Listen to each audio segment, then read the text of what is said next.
There we go.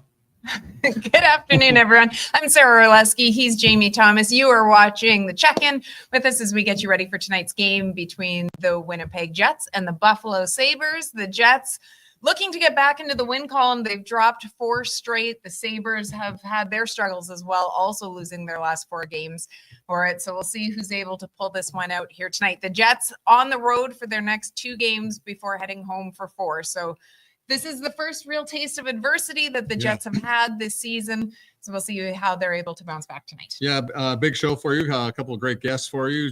Chris Johnston from The Athletic, NHL insider, and Peter Anholt, the general manager of the Lethbridge Hurricanes, who recently acquired Winnipeg Jet prospect Braden Yeager. So we'll talk to Peter about that and the reason why they went after Yeager. We already know why, but we'll get his answer. I feel like we have a good idea, good grasp of that. But what if he surprises us? Yeah, it tells us something that we don't know, that we didn't expect at all. I'm pretty sure that he probably knows a little bit more than we do. M&Ms and they just, that's what great sponsorship deal. We just thought it was a natural. Yeah. He fits in nicely here. Yes. That's right. Yeah. Looking forward to it. As always, a really busy 30 minutes ahead as we get you ready for it.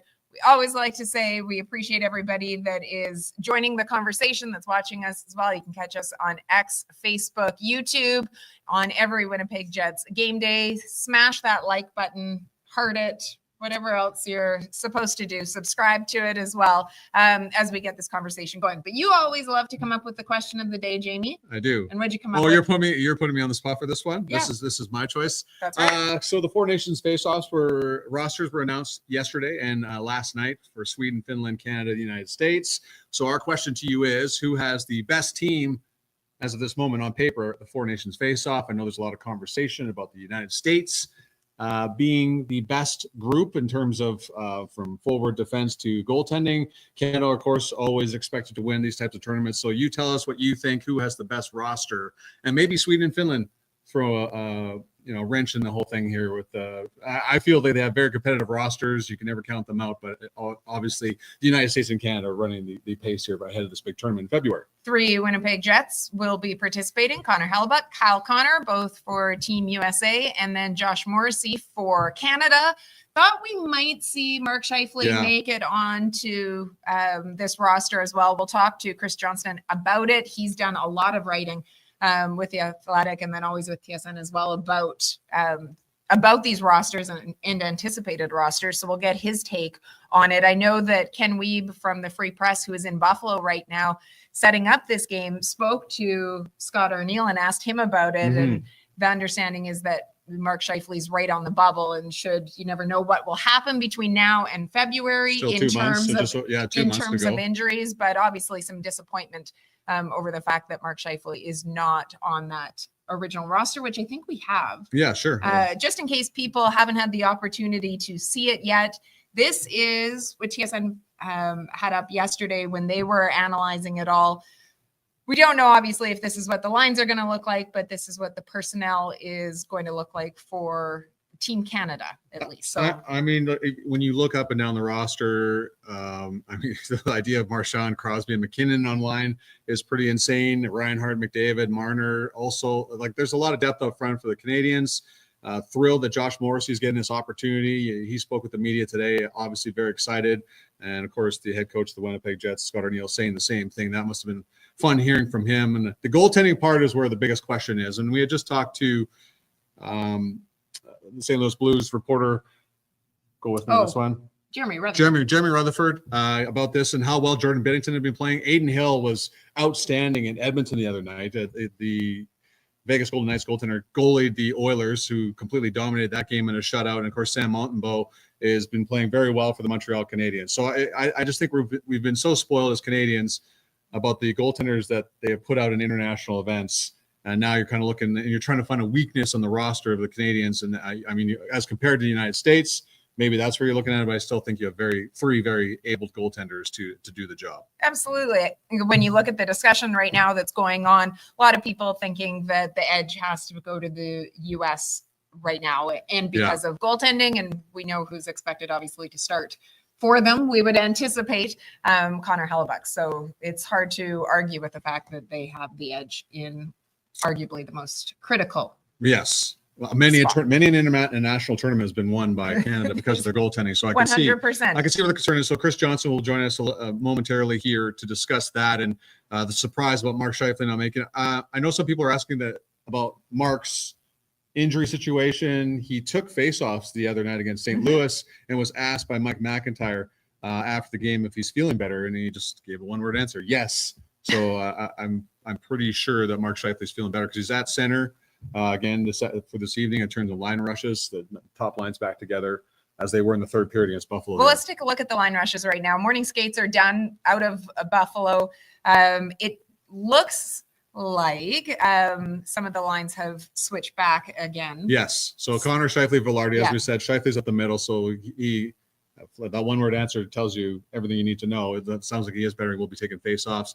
Nemestikov, Lambert, Perfetti, Niederreiter, Lowry, Appleton. So not much change there. And we're not quite sure on the third defense pairing yet at this moment, but we'll get some clarity about a little bit later on. Yeah, Ken Weeb reporting saying that Coughlin, Miller, and Gustafsson all stayed out for extra. Okay, there we go. For extra time. So Stanley it looks as if the D pairing, of Stanley and Billy Hangala will continue for tonight. Connor Hellebuck in net. He will be going up against UPL. Yeah. Luka Pekalukinen. It's my favorite name. Yes. It is. It gives me. Well, it's fun to say. It is. It is. It's like Elf when he talks to Francisco. That's fun to say. Luka Pekalukinen. Remember Elf? He's going Francisco. That's fun to say. Say it now. Say UPL for me. Pekalukinen. Yeah. I love it. Yeah. For it. It is a great name. Although it's one of those names that, to be honest, on broadcast always get me a little bit nervous because I feel as if it's named that my tongue will all of a sudden, grow 4 sizes and not be able to get it out. Do you ever? Okay, so I'm trying to remember. Did you ever do Sports Center? Did you get the? No. Never had to anchor. No. The worst part was major tennis tournaments, and the Russians. They've only played the first round. Those names were nightmares. Well, so I covered the U.S. Open one year, and right. So I would try to go. You go online, and I mean, we do this with any sport that you're covering, and try to listen to how either the local broadcasters will pronounce a name, or if there is a media guide, maybe there is some sort of audio where you can listen to the pronunciations. And so I had a producer with me, and he was great, loved tennis so much, and he'd go, "Nope, this isn't how you need to pronounce the last name this way." Yeah. And I'd say, "No, I listened to it online." Because but it's not correct. I'm like, well, then now what are we supposed to do? Or when players will change their name, they'll say it one way and then change it years later.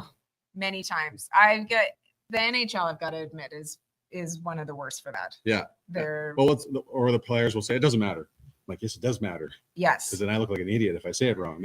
You're fine. It doesn't matter. You know your name. Yes. Yeah. All right. This is WJ broadcasting problems. That's right. WJ 2000. I love the improved internet. Oh. Don't jinx it right now. Okay.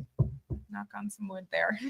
You guys don't even notice before we started the show, I brought the our StreamYard up, and there was the frozen shot of us in our Hockey Fights Cancer gear, and I'm like, oh no. So it's just like a kick right back in the face of the last show. So thank you for bearing with us. I appreciate you, WJ 2000. Looking forward to seeing what this game looks like tonight. As we mentioned, I mean, the Jets, we know that one of the biggest issues that they have had recently being able to find the back of the net. They are 3-7 in their last 10 games.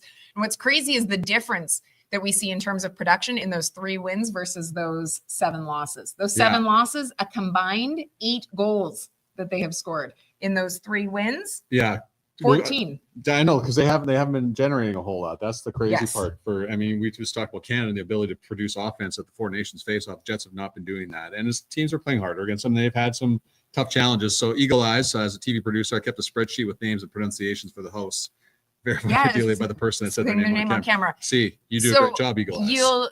You might remember that the Jets often we've put out a video with the players saying their own names. I love that. I think every team should do that. Wasn't that Cameron Penny's idea? I think it probably was. Wasn't it his idea? That kid is just so smart. It's not like he's sitting here in the room watching the show, asking us to do. But if he hasn't done it this year, he might want to.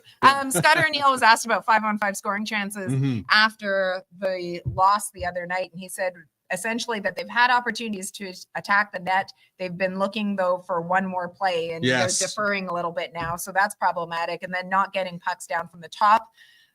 Their D not getting pucks down from the top to the net front. So the second chances haven't been there. And I think that they've been making it more difficult for themselves than they need to be, which is a theme that you are hearing out of the Sabres room. Well, obviously the Sabres, desperate to be able to turn things around. They have the longest streak in the NHL, an NHL record, 13 seasons so far without making the postseason. They are tied with the New York Jets for the longest streak in pro sports for not making the postseason, and hope again this year. But they've had their struggles, even with Lindy Ruff taking over as head coach. Most notably, or most recently, they were up 4-0 against Colorado in their last game after 20 minutes, and they lost 5-4 in regulation. So you know that this is a team that's going to want to be bouncing back as well. Sabres fans have a lot of reasons to be frustrated over the years, but the last thing they should be frustrated about is having a lead like that against Colorado, because Colorado's done that to a lot of teams in this league. So I know it was on home ice and everything like that, but man, Colorado is a wagon when they get rolling. So anybody knows that, of course, is the Winnipeg Jets. So the Buffalo Sabres, Ottawa, I think you can look at a lot of teams, Detroit, in the Eastern Conference, where you're going, okay, this is the year they're going to get back in the playoffs. There's just like, who are you taking out? That's just the thing. But I think Buffalo's not that far out of a playoff spot. I think they're 3 points out of the wild card in the Eastern Conference, so it's not terrible, but not the start that they were hoping for, considering the roster that they put together and the types of players they have. They have given the Jets fits over the years. They have a lot of activity on the back end, some great skilled players up front, but then you look at the Florida Panthers roster that won the Stanley Cup, and you look at a bunch of ex-Sabres on that team, and I'm sure they're wishing they'd have Sam Reinhart back on the roster at this point of his career. Yeah, big note though for the Sabres is that they will not have their captain in tonight. Rasmus Dahlin. He is out. He left the game against Colorado with back spasms. They say he's out. They've called up Ryan Johnson, who hasn't played yet this season, played 41 games for them though last year. So we will see. Alex Tuck was asked after the last loss to Colorado about it, and he spoke about the mental lapses. So even though obviously they're in very different scenarios, so it's not comparing apples to apples, it's just some of the narratives that you're hearing or the comments that you're hearing in recent games remind me of each other. Well, if you're Buffalo, you just need to get over the hump, get in the playoffs, and get that experience, and get that opportunity. It's just like all you're answering questions is this year. Are you guys going to end the streak this year? That's got to be very daunting and frustrating as time goes by. Absolutely. So we will see. Hoping that Chris Johnston, I just sent him a message, hoping that he's able to join us momentarily. He's probably breaking news somewhere. Probably. Those. I wonder how Friedman many made me wait the other day when I was doing the show by myself. Wow. Because he was busy to Hockey Night Canada on Saturday. So that's fine. That's the type of excuse. So I'm sure Johnson's breaking news somewhere. Absolutely. One of the things that that the Jets would like to get back to tonight is being more or playing more to their identity, which Scott Arniel spoke to the small contingent of media that was there, but in Buffalo today, and he talked about how obviously this Jets team is a pressure team. That's something that they need to be able to do in order to have the success. Well, I think a lot of the stuff that we talked about the last time is like a lot of the things that were going on wasn't going to be sustainable. So the power play is working at 44%. That wasn't going to be sustainable. You're going to have these ruts, but I imagine the frustration is that your offense you weren't creating, as you said, they're deferring a lot more, trying to make that extra pass. But I think not having Nikolai Ehlers in your lineup doesn't help a lot. Not having Dylan Sandberg is a big loss. So you have to look at that. But and I do appreciate the consistency in terms of as media, we try to give you a way out by saying, how about the schedule? And the message has consistently been everybody else is going through it right now, which it is. And they all go through waves. I mean, Scott Arniel, I think the first break that he's really looking at is February 8th when they get those 2 weeks off, where they're in a stretch right now where it seems every other day they've got this game tonight kicks off 3 games in 4 days. So very hectic for everybody right now. And the loss of Dylan Sandberg, everyone was looking for him to make that jump this year, knew that the Jets were going to need him to be able to make that jump into that second pairing alongside Neil Pionk with the added responsibilities. But he has in some ways exceeded expectations. And I think that when you look at the loss of him in the lineup, just how significant it has been, it certainly impacted this Jets team. Before? Well, I was going to say, I mean, you can comment on that if you want. I was going to ask you about Brad Lambert too. Well, I think because they spent all the offseason together, they were playing well together. So I just think you get so used to somebody beside you like Pionk and Sandberg had. And what what Dylan brings is that shot blocking, that size. Honestly, there's a natural setback going on there right now, but I think you have to allow people. It's a great opportunity for players like Dylan Hala, Logan Stanley to get into the lineup and prove their way and get some consistency going for them as well. So that's the unfortunate part about injuries, is that you're hoping somebody's going to step in and take over that role or take that opportunity up. Absolutely. We love to see the conversation continuing right now. Lots of great comments in here. Always love to hear, of course, where you're watching from as well. But the question of the day, who has the best team on paper from the Four Nations face-off? You know what? Who has the best beard amongst the hockey media? The answer right now is staring us in the face. It's Chris Johnston. Hey, CJ, how you doing? But just hold on, buddy. You've muted your mic because you sound so good. Oh, there you are. CJ, what's up? You got me? Yeah, yes. We got you. Welcome. Well, thanks for the beard comment. Although there's a lot of gray coming in here, so I've earned those ones. JT can relate. It's all wisdom, my friend. It's all really. It's just that is a wise man. You all look distinguished. Yes. Hey, we brought you on particularly to talk about the Four Nations face-off. The roster's coming out yesterday, and of course, from a local perspective, big surprise. Mark Scheifele not on the Four Nations Canadian roster. Are you surprised he wasn't selected? Yeah, I'd say mildly surprised, and that's certainly no comment on Mark's game specifically. It just is a acknowledgement that there's a lot of players that Canada could pick. I mean, unfortunately, there's not room for everybody in a tournament like this with only 13 forwards. And I think, ultimately what might have pushed him out of the mix is the fact that the main part of his game, of course, is what he brings offensively to the table. He's had a great start to the year. I know the Jets have as well, before maybe this little recent down period, but certainly, he was right in the mix for one of those jobs. And the funny part about it is we still got 2 months before the tournament. There's every possibility that he could still end up being there representing Canada. And, it really depends probably if there's injuries, what type of players get injured. I mean, in Canada, there's probably 10 forwards that could be injury replacements depending on what kind of elements they need in the lineup. CJ, listening to a number of people break down this roster yesterday, one of the comments that I seem to hear a lot was that it wasn't necessarily about just taking, if you look up front, say the 13 best forwards, how it was about kind of putting together what you thought the best team would be, and maybe the best team to be able to compete against the US. Or if, from what what was the mindset of this management team as they tried to put together this group? Well, I think it was a couple things. I mean, one of them was this idea that this is basically like starting fresh, right? I mean, it's been so long since we've seen best on best.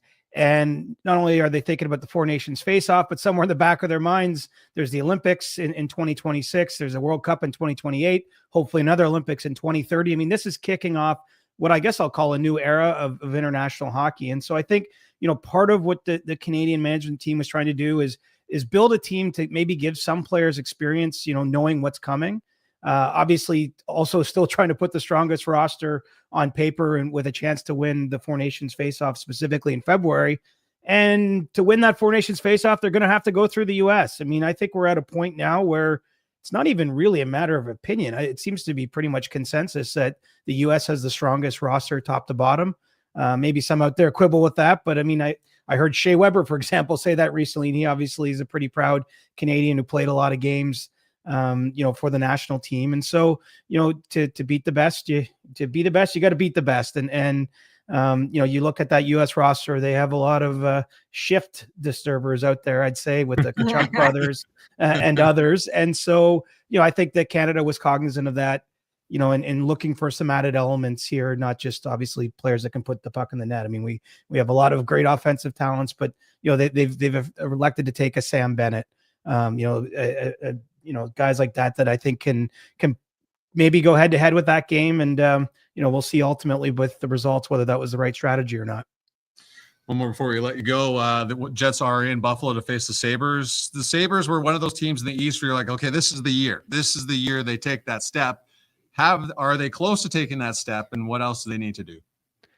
I do think they're close to taking that step, but the Jets might be arriving there at the wrong time because if you saw earlier in the week, they blew a pretty big lead to Colorado and lost that game. And so, that's whipped up a whole nother frenzy, locally in that market around the team.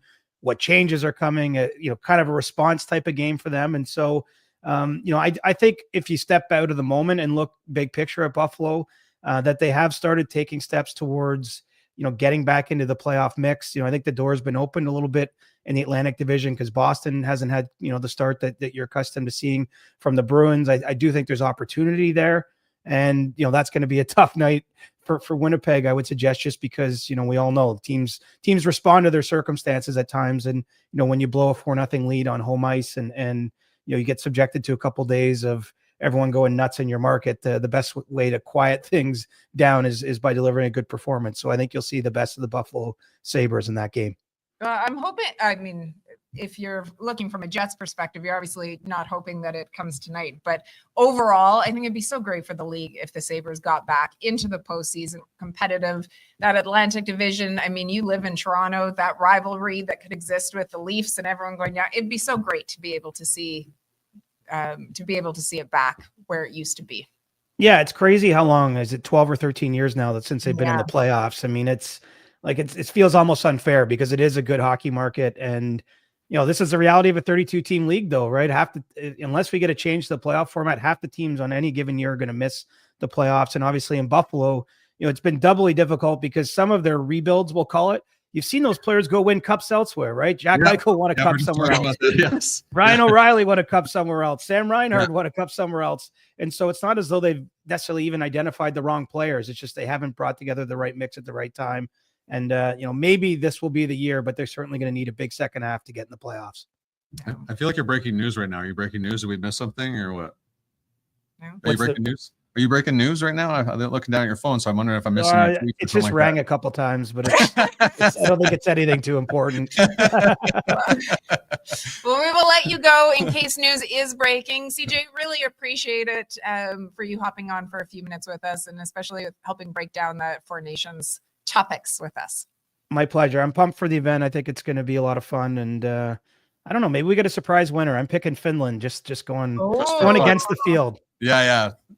I think they still play a role in this. I don't think we're overlooking them. A lot of people are, but I know the wise sage person that you are with that beard knows better. Maybe Finland does play that. So looking forward to seeing you in Boston and Montreal, my friend. We'll talk to you soon. Okay. Take care, guys. Thanks buddy. So much. That's Chris Johnston joining us. From The Athletic, TSN Insider. I feel bad like shortchanging all his jobs, but NHL Insider is probably the best way to put it in there. There are many for him. The Jets coming into tonight 3-3 against the Atlantic Division. Second highest goals per game against Atlantic Division teams, averaging 4.0. We'll see whether or not that's able to. I like when you bring up the fun facts.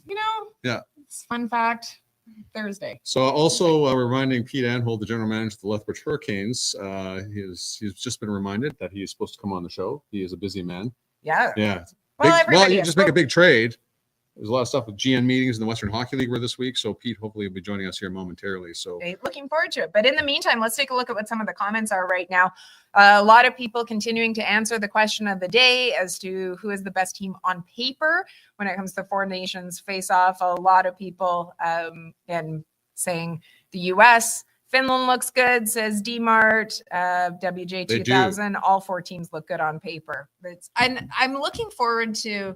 I'm interested to see how this event goes, what the level of competition is like. We know what the level of skill is going to be like. I am not a huge fan of the All-Star games, so I'm much more a fan of this idea. And I think just to give us a taste, we've all been waiting to see international hockey and to be able to see the likes of Connor McDavid playing with Nathan McKinnon, with Sidney Crosby and company, and seeing how they stack up to give us a taste of what's to come with the Olympics. And then to have the Kachuk brothers together. I love that storyline. Yeah. They're one of my favorite families because I love how close the entire family seems to be. They're always supporting his sister, who plays college sports. So I think that it'll be a lot of fun. There's a lot of disturbers out there. Yeah, what do you call it? Shift disturbers? Shift disturbers, as say Chris that Johnston 10 times fast and see what happens to you in that right. aspect. So Pete Anholt has been given the heads up about the situation. As I said, as a general manager, it's not the easiest thing to do when you're trying to win a championship in the Western Hockey League, as Pete is trying to do with the Lethbridge Hurricanes. But of course, Braden Yeager going there in a big trade. And junior hockey trades are always so interesting. I think 6 picks came from Lethbridge and went to Moose Jaws as the Warriors are trying to rebuild. following the run to the Memorial Cup last year, the first ever time they've won the Western Hockey League Championship. So I always find trades in the West in the junior hockey so interesting. So we'll have to see if Pete can join us here before we sign off in about 5 minutes. There were so many involved in that trade in particular. But what a week. We talked about it on Tuesday for Braden Eager, just also getting the invite again to Team Canada selection camp. World Juniors kick off on December the 26th on TSN. Do you have any were you the type that sat around watching World Juniors? I used to a lot. Now it's just, it has changed, but I used to earlier in my career, of course, you watch every last game. Yeah. But of course, it's such a huge event. I remember when Canada played the United States, I think it was in Buffalo, and they played outdoors. Blake Wheeler came on. He was tooting the horn of the Americans. So, I remember, I think Dylan Sandberg was on the American team that played outdoors too. Correct. I watched enough times to be excited about it, but certainly as you get a little busier, it's a little harder to do. But there's nothing better than watching that tournament with family during the holidays. Yeah, absolutely. Did I sell it enough? Is that a selling feature? It's a great selling feature. But I just, I look forward to any opportunity when you can see, great rivalries, whether it be, you think about how much we look forward to rivalry games with the Jets. I look forward to rivalry games with Canada. Any Canada-US face-off game is always something that I look forward to. So, well, thank you, Phyllis. There's a really cool YouTube video out there of Jaeger's first game with Lethbridge. He scored a goal, by the way, in his first game. He's a menace on the ice, never stops moving. Of course, is going to the selection camp in Ottawa later this month. So congratulations to him for that opportunity. Yes. Doesn't look like Pete's going to be able to join us. He's not answering calls right now, but again, we will effort to get him on another show because I really like to hear his thoughts on how long this trade had been in the works for and what he's expecting for Braden to come in. And such a great opportunity for Braden to chase another Western Hockey League championship as Moose Jaw rebuilds. Maybe we should go for a management management show. Ooh. Yeah. We'll need Chevy. We'll see whether or not we can get Kevin Cheveldayoff to join us as well. As we get close to wrapping up, then we're again a reminder that tonight's game, the Jets looking to get back into the win column, having lost 4 straight. The first time that they've really seen adversity this season. We will see how they respond. Top 6 going back to what it usually looks like in terms of, what I guess I shouldn't say what they usually look like. Brad Lambert's still centering that second line. Yes. Nikolai Ehlers is on IR, but more that top line is what we're expecting again. Mark Scheifele looks like he will start in the middle again. So that's a positive sign. As you mentioned off the top of the show, he was back taking faceoffs in the last game. We will continue to monitor that and watch and see how many he takes and whether or not he's back to his usual numbers. Yeah, Mark is after losses. He traditionally is short answered. That one is definitive, but I think that tells you a lot of stories. So it sounds like Pete might be able to join us here momentarily. I'm being told, so we'll hang on for a couple more minutes to do this, and we'll tap dance some more. But we have done this before. We have talked our way out of trouble many times in this business, but so we'll have to see if he can do that. But I think it's a huge sign that Scheif Lee is back in the middle in the line rushes, took faceoffs again the other night. And the minimal amount of offense that the Jets produced the other night against the St. Louis Blues came courtesy of the top line. So we'll have to see. And I love how Vladislav Nemestikov is just so versatile that he can move from the middle to the wing. Yes. While the Jets put Brad Lambert in a position to succeed because that's what they want him to be one day as a center for this organization. So put him at his strength, and that's what they've been working on with him with the Manitoba Moose. So he gets another shot up the middle in that second line. Yeah. So looking forward to this one here tonight. There's Pete. All right. I'll just stop. Well. Hi. A good friend of the program. It is Pete Anholt, the general manager. Thank you so much for taking your time to do this and discuss the trade. Listen, you're coming on a big trade, so I can see why you've been a little bit busy trying to digest what happened. But our first question to you, Pete, certainly is: how long have you guys been, you being the Lethbridge Hurricanes, been targeting Braden Jaeger?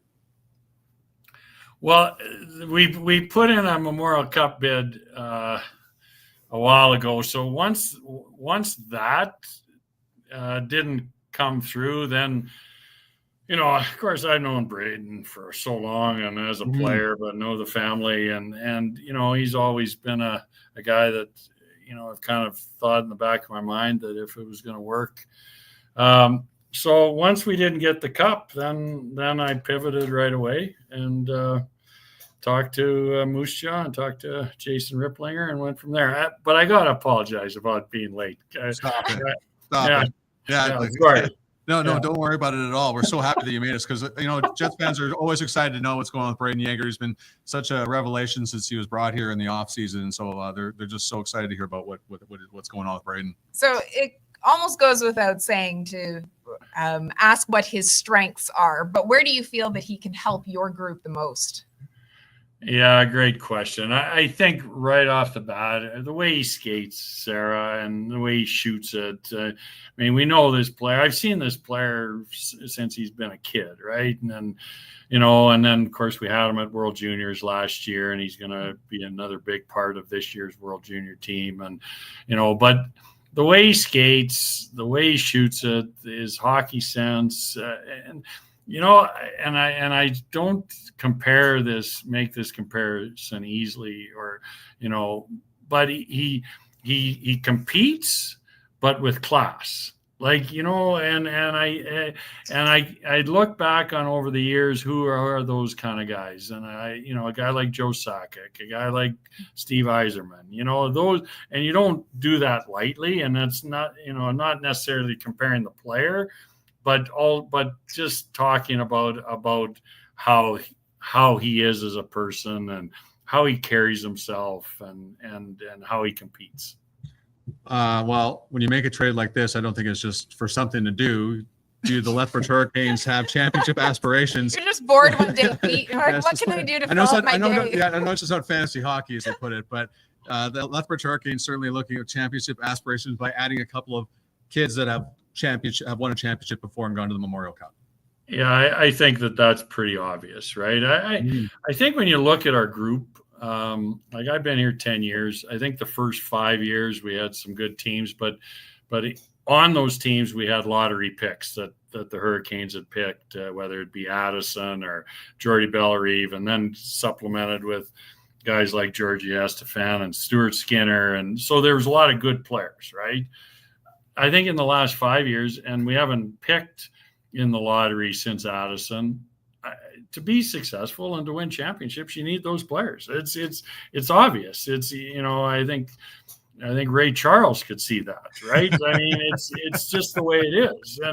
And so if we're going to get those players, we got to trade for them. And I like our group. I really like our group, but to bring another big bull into the pasture, I think is really, really advantageous. And to see, and so then when Miguel Marcus and